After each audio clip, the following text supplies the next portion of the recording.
The Mediterranean sun blazed down on the whitewashed walls of a luxurious villa, casting long shadows that danced in the gentle breeze.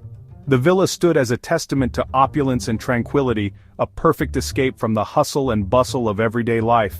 Palm trees swayed in the gentle breeze, their leaves rustling softly, creating a soothing symphony of nature. It was a picture of tranquility, a serene oasis where time seemed to stand still.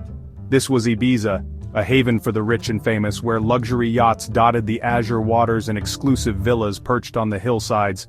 It was a place where the elite came to unwind, to escape the pressures of their high-profile lives. But on this day, the peace was shattered. The calm was abruptly broken by the sounds of shouting and the sight of banners waving in the air. A group of activists descended on the mansion, their message stark and uncompromising. They marched with determination, their faces set with resolve, ready to make their voices heard. This was not just any home, it belonged to Lionel Messi, arguably the greatest footballer the world had ever seen. His mansion, a symbol of his success and hard work, now stood at the center of a brewing storm. And they were there to make him listen. With megaphones in hand, they chanted slogans and delivered impassioned speeches, their voices echoing through the once quiet neighborhood. The group, Futuro Vegetal, chose this idyllic setting to stage a dramatic protest. They believed that such a high-profile target would draw attention to their cause and highlight the urgent need for action. They doused the walls of Messi's mansion with paint, a splash of color against the pristine white. The vibrant hues were a stark contrast to the villa's immaculate facade, a visual representation of their defiance.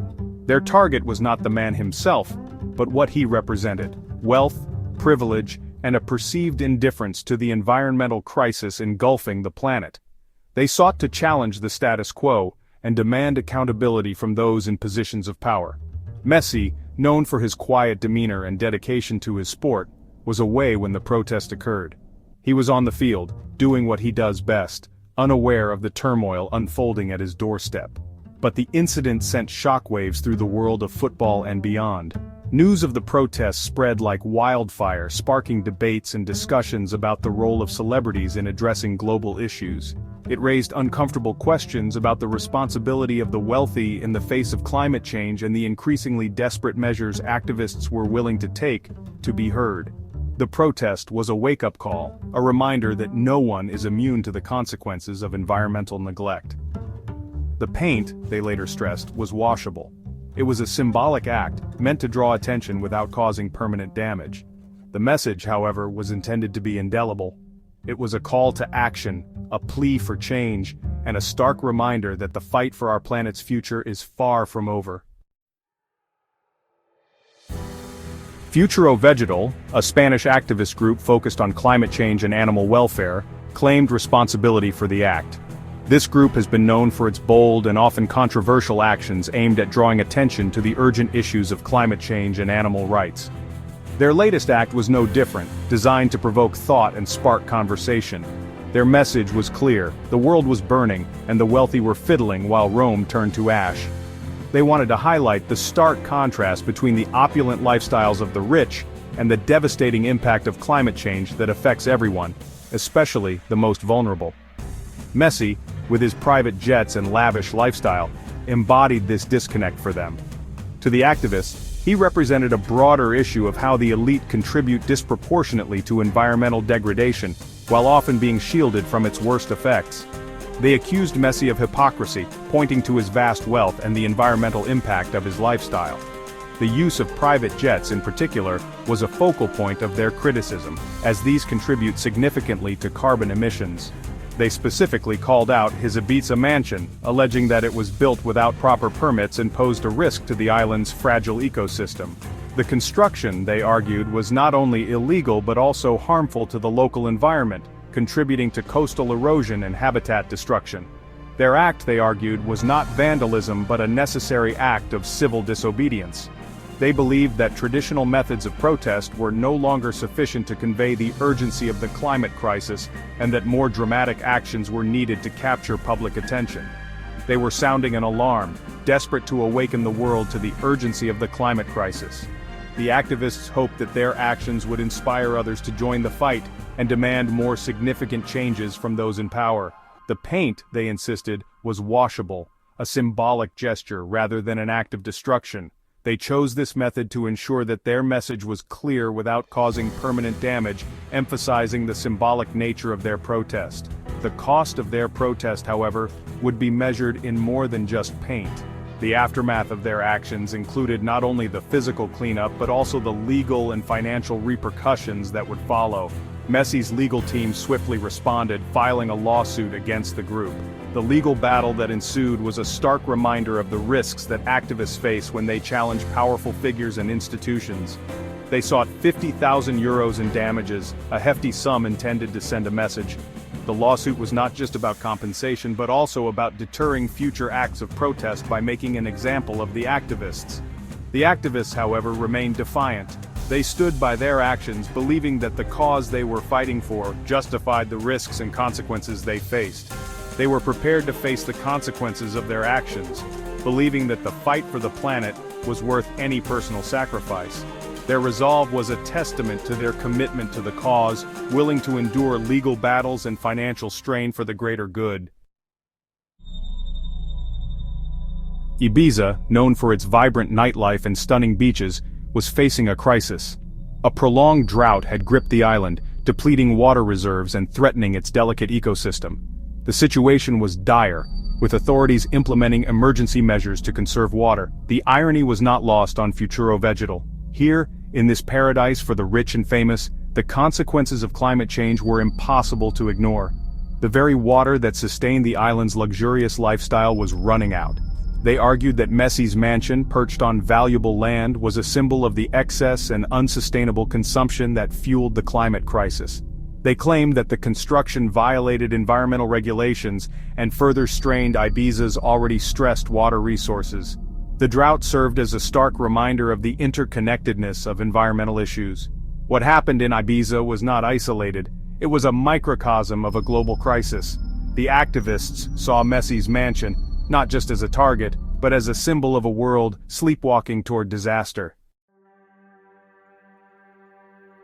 Perched on a hillside overlooking the turquoise waters of the Mediterranean, Messi's Ibiza mansion was a sight to behold. The location itself was a dream, offering panoramic views of the endless sea and the serene landscape of Ibiza. Messi's Ibiza mansion was a testament to success. It stood as a symbol of his hard-earned achievements, a luxurious retreat where he could unwind and enjoy the fruits of his labor.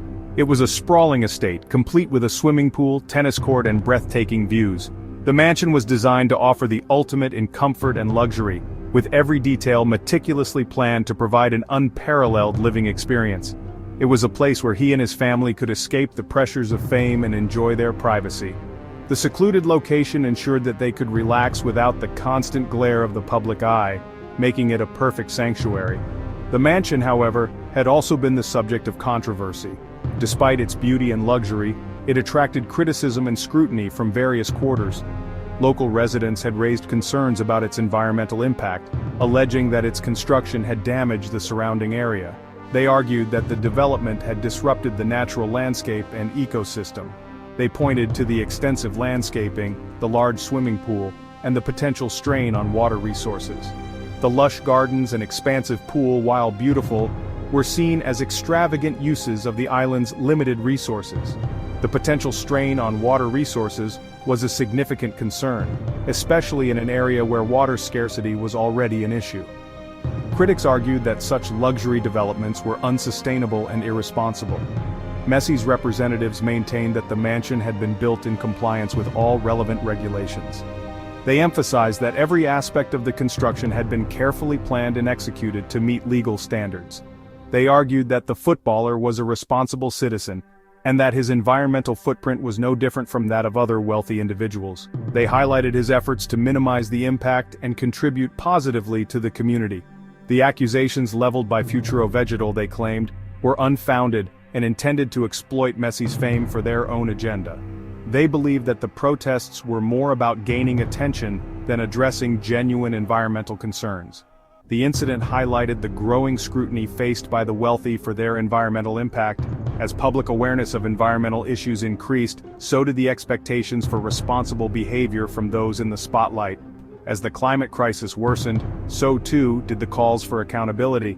People demanded that everyone, regardless of their status, take responsibility for their actions and contribute to the fight against climate change. Messi, despite his quiet demeanor and a political stance, found himself caught in the crosshairs. His fame made him an easy target for activists looking to make a statement. His mansion, once a symbol of success, had become a lightning rod for controversy. It served as a reminder of the complex relationship between wealth, fame, and environmental responsibility. The air was thick with tension, and the whispers of discontent echoed through the halls. It was as if the walls themselves were murmuring tales of unrest. Every corner of the house seemed to hold a secret, a fragment of the larger story that was unfolding. You could almost hear the collective sigh of frustration, a subtle but persistent reminder that all was not well. The atmosphere was charged, electric with the unspoken words and the weight of unfulfilled expectations. In moments like these, the silence spoke volumes louder than any words ever could. Wealth, it can be a blessing and a burden. For Messi, his fortune has brought unparalleled success, but also unwanted attention. The opulence of his lifestyle, the grandeur of his possessions, all of it under scrutiny. It's a stark reminder that with great wealth comes great responsibility, and sometimes great risk. As news of the raid spread, the authorities were quick to respond. Law enforcement agencies launched an investigation, determined to uncover the truth. They sifted through evidence, questioned witnesses, and left no stone unturned. The legal machinery was in full motion, aiming to bring clarity to a murky situation. The world watched with bated breath. Media outlets buzzed with speculation, fans expressed their shock and disbelief, and social media was ablaze with opinions. The raid on Messi's house had ignited a global frenzy, capturing the attention of millions. It was a moment that transcended sport, touching lives far and wide. But amidst the chaos, the fight continues. Messi, his team, and his supporters rally together, determined to face the challenges head-on. They know the road ahead is fraught with obstacles, yet they remain resolute. The battle isn't just about clearing a name, it's about standing tall in the face of adversity.